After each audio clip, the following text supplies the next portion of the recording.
ഇതുപോലെ പിണ്ടി തുറന്ന് തിന്നുന്ന പുഴുക്കളെയൊക്കെ നമുക്ക് മാറ്റിയെടുക്കാനായിട്ട് സാധിക്കും. ഇതിനായിട്ട് വേണ്ടത് 1 ലിറ്റർ വെള്ളമാണ് ഞാനിവിടെ എടുത്തിട്ടുള്ളത്.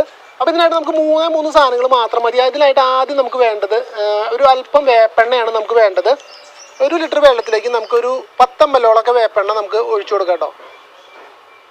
ഇത്രത്തോളം മതിയാവും. ഇത്രത്തോളം വേപ്പെണ്ണ എടുത്തിട്ട് നമുക്ക് ഈ വെള്ളത്തിലേക്ക് ഒഴിച്ചു കൊടുക്കാം. അതുപോലെ വേപ്പെണ്ണ നല്ലതുപോലെ ഒന്ന് മിക്സായി കിട്ടാനായിട്ട് ഒരു 5-6 തുള്ളി നമുക്ക് ലിക്വിഡ് സോപ്പ്, ഏതെങ്കിലും നമ്മുടെ പാത്രം കഴുകണതോ അതുപോലെ തന്നെ ഏതെങ്കിലും വാഷിംഗ് സോപ്പോ ഏതെങ്കിലും നമുക്ക് ലിക്വിഡ് ആയിട്ടുള്ളത് നമുക്ക് ഇതിലേക്ക് ഒന്ന് ഒറ്റിച്ചു കൊടുക്കാം. ഒരു 5-6 തുള്ളി നമുക്ക് ഇതിലേക്ക് ഒറ്റിച്ചു കൊടുക്കാം. എന്നിട്ട് ഇത് നല്ലതുപോലെ ഒന്ന് മിക്സ് ചെയ്തെടുക്കുക. അപ്പോൾ വേപ്പെണ്ണ നല്ലതുപോലെ ഈ വെള്ളത്തിലൊന്ന് മിക്സായി കിട്ടും നമുക്ക്.